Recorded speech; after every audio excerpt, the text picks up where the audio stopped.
Good afternoon, everyone. We are Group 5, and this afternoon we will present to you the topic in planning the effective teaching, kinds, formats, and components of the lesson plan. Hello everyone, I'm Charmaine Yandog from the Group 5. So what is planning the effective teaching? So there are many different ways to teach effectively. Good instructors have several qualities in common. So they are prepared, set clear and fair expectations, have a positive attitude, are patient with students and assist their teaching on a regular basis. So planning also enhances teaching and learning by establishing set standards to be followed by teachers. So planning equally provides for effective utilization of human and material resources used in imparting knowledge in school, as well as providing a direction for teaching and learning. The teacher's success is dependent on their ability to plan. If you have plans, your goals become clearer because the preparation and decision making are more focused. In lesson planning, we have our key concepts. The first thing that I will mention is the objectives for student learning. In this concept, you will ask this question: what are you going to teach and what outcomes do you want to achieve? The next concept is teaching or learning activities. You can use this question: how are you going to deliver the curriculum to your students and how are you going to achieve those outcomes? The last concept is the strategies to check student understanding.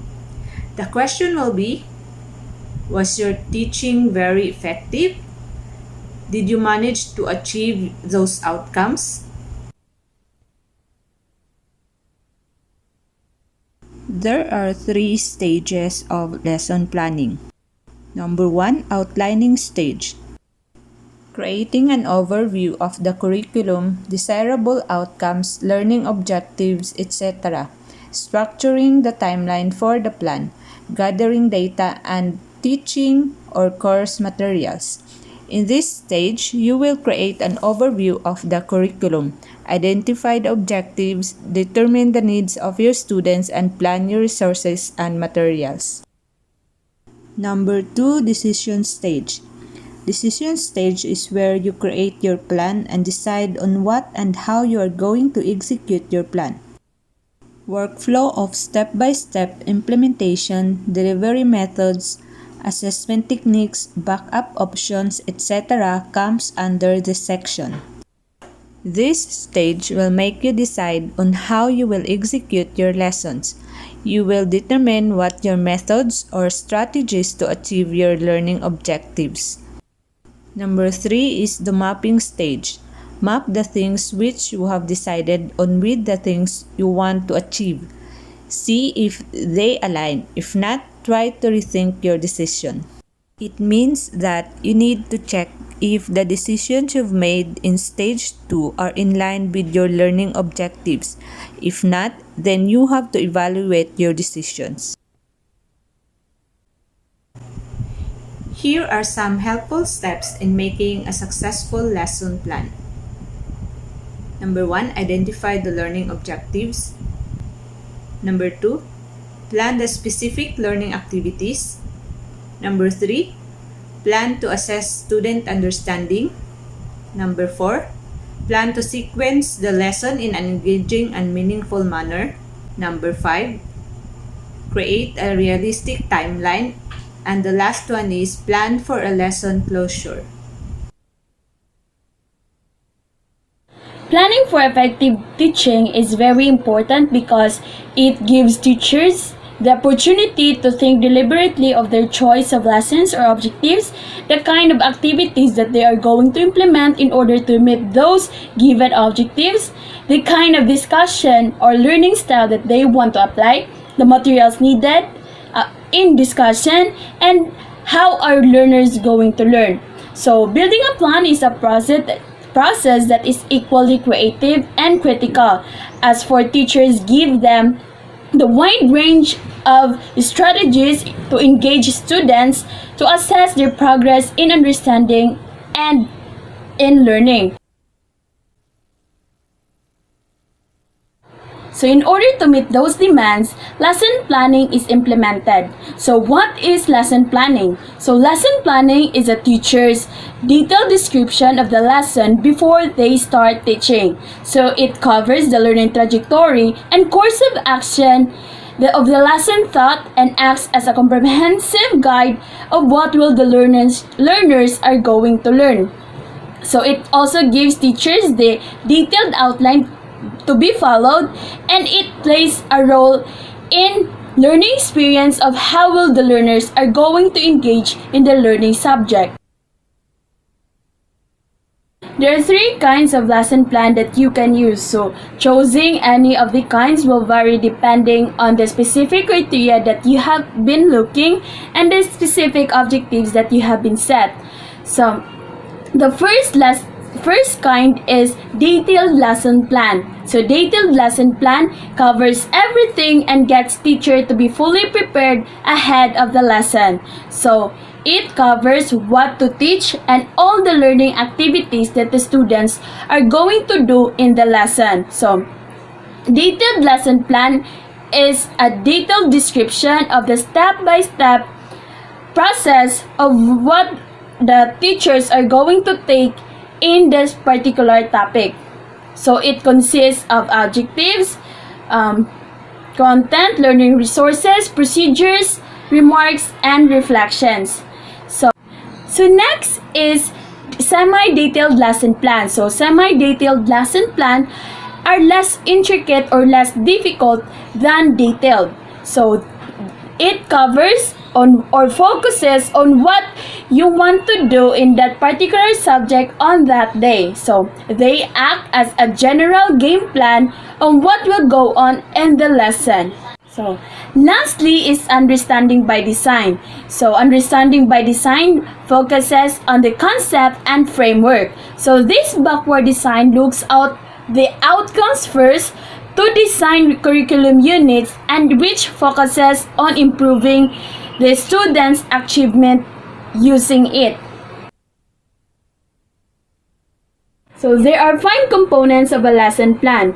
So according to our research, these are objectives, warm-up or motivation, presentation, practice, and assessments. So first is objectives. So it is the most important among the 5 parts. So realistically, it is the very first thing should a teachers do in making an objective. So it should answer what the students will be capable of by doing at the end of the lesson. So it includes such as explain, define, distinguish, and create that uses smart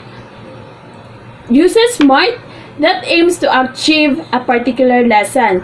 So next is warm up or motivation. So in warm up or motivation, teachers revise the previous lessons or made some recalling. So they check homework orally and correct the common mistakes. So or any activity that can activate the students and prepare them to receive new lessons.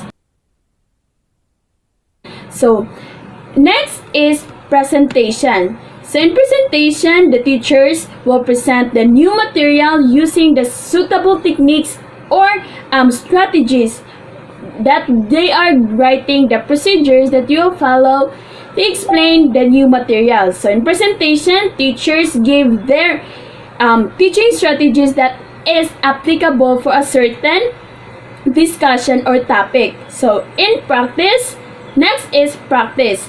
So it is the work done by the students, whether it is controlled, guided, or free by the teachers. So students answer some exercises or activities based on the materials that was presented by the teacher in presentation. So these exercises are often set in the books or given by the teachers. So next is assessment. So in assessment, teachers write some sentences on the board or some distributable printed papers, whether to see to see whether the objectives were achieved or not. So it is also to check whether the students learn or accordingly to the objectives. So if not, the teachers should reteach the lesson or discuss the lesson using different techniques that may help to improve or enhance the lessons. And now, we are going to know the format of a lesson plan, or how will the lesson plan look like. So, as you can see, this is just an example of a lesson plan. So, as you can see, there is a grade here. They are referred to as the grade level. So, they are the group of learners that you are teaching. Example, they are in grade 1, grade 2, or grade 3. Let's say you are teaching in grade 3 level. So, we'll put grade 3 here. So, subject, it is the specific subject that you are teaching. Example, mathematics, science, or Filipino. So, let's say you are teaching science. So, here in the topic, your topic is the specific related topic for your specific subject. Example, biology, it is the digestive systems. So, next is the lesson focus or goals. So, in other words, it is the objectives. So, objectives, or it is what will the learners will be learning at the end of the lessons, what will the learners be doing during the lesson, and what will the so you are going to indicate what are the objectives of your topic. So next is the materials needed. So materials needed is not literally as the paper pencils, but the equipment. Yes, the equipment that you can use during your lessons. Example, the projector or something like any materials that are needed.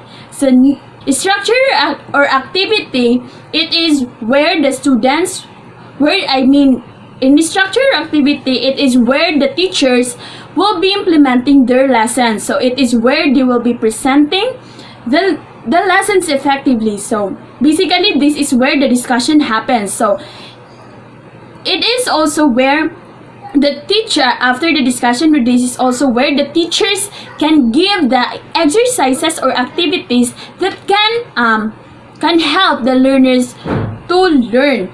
So in assessment, it is where the teachers will be evaluating whether the students learned from the lessons or the objectives had been achieved.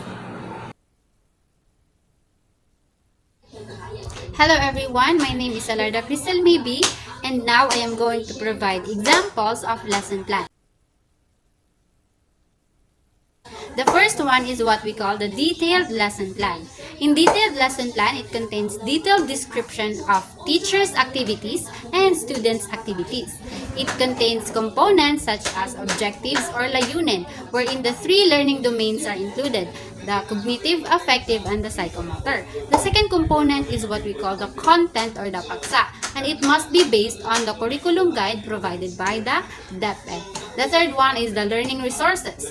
So the teacher is going to state what are the materials needed for the lesson. Let's say, for example, the teacher is using visual symbols like chart, flashcards, graphic organizer, PowerPoint presentation, textbook, or anything that can be used for his or her lesson. The fourth one is what we call the procedure or pamamaraan. Pamamaraan contains several parts like preliminary activities, motivation, presentation of the lesson, culminating activity, generalization, evaluation, and assignment. So in revised lesson plan, they added reflection and remarks to it. So detailed lesson plan is used by the teachers with less than 1 year of experience. So probably fresh graduate teachers uses detailed lesson plan to harness their skills and knowledge in making or creating a lesson plan. The second example is what we call the semi-detailed lesson plan. In semi-detailed lesson plan, it does not provide detailed description of teachers' activity and students' activities, but it has the same components as the detailed lesson plan. The third example is what we call the daily lesson log, or known as the DLL. DLL is a template or format used by the teachers for their lesson. DLL comes in two forms. The first one is daily lesson log that covers weekly lesson from Monday to Friday. However, it still contains the same components as the detailed lesson plan. It has objectives, content, learning resources, procedures, evaluation, assignment, remarks, and reflection. The only difference is that the teacher is just going to fill in those components. The second one is a daily lesson log that covers only one day of lesson. DLL is used by the teacher with more than 1 year of experience in teaching. And lastly, we call it the UBD, or the Understanding by Design Lesson Plan. This focuses on the curriculum and teaching on the development and deepening students' understanding and transfer it to learning. So UBD lesson plan consists of 3 parts. So the first part is the desired result.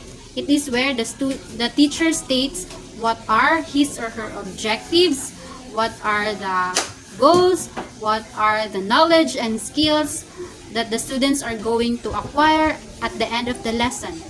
And the second stage is what we call the assessment evidence. It is where the teacher is going to state what are the activities and performance he is going to use to assess the students' learning, such as giving the students performance tasks, quizzes, homeworks, or journals. And the third stage is what we call the learning plan.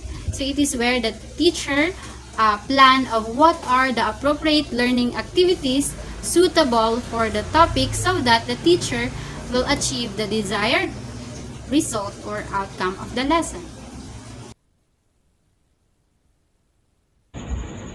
There are 5 advantages and 5 disadvantages in lesson planning. In advantages, first is it inspires the teacher to improve the further lessons. Second, it helps in creating the interest of the students towards the lesson. Third, it helps the teacher to organize and systematize the learning process. The activities in the lesson are well knit, interconnected, and associated.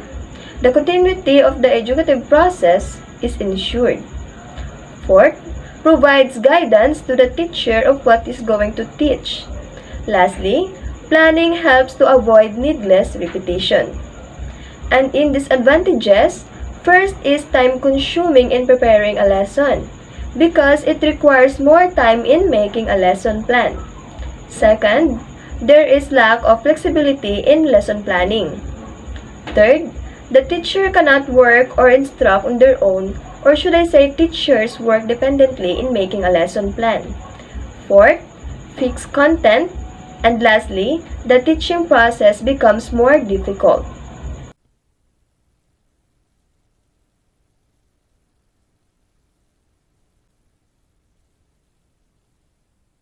These are the 10 keywords in our topic. First is the planning. Planning in the context of education entails the process of setting objectives and determining the means to achieving the objectives.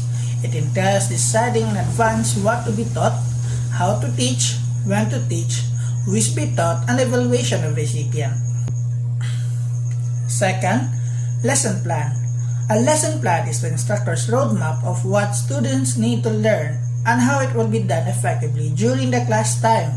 Then you can design appropriate learning activities and develop strategies to obtain feedback on students' learning. Third, detailed lesson plan.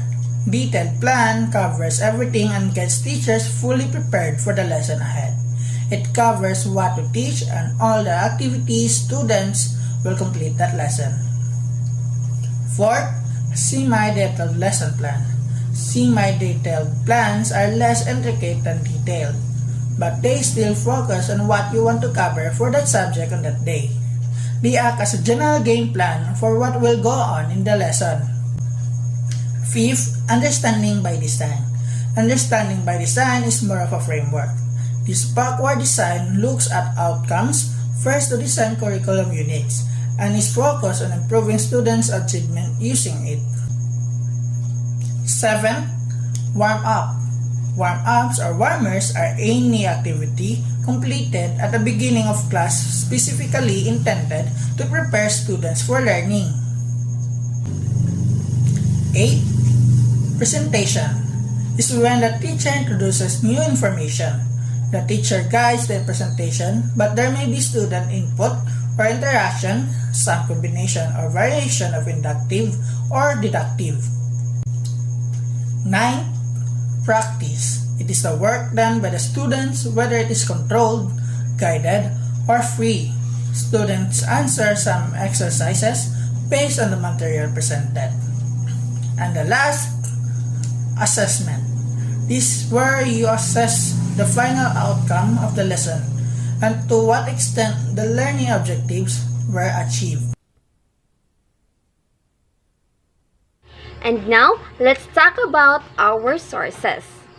So first is primary source. So primary source is an artifact, document, diary, manuscript, autobiography, recording, or any other source of information that was created at the time under study. It serves as an originally source of information about the topic. And here is our primary source. And next is our secondary sources. So this source describe, summarize, or discuss information or details originally presented in another source. Or it is a second-hand information used to analyze, interpret, and discuss the primary source. And here is our secondary sources. And these sources will give you the best explanation and help us to understand well the topic that we're tackling.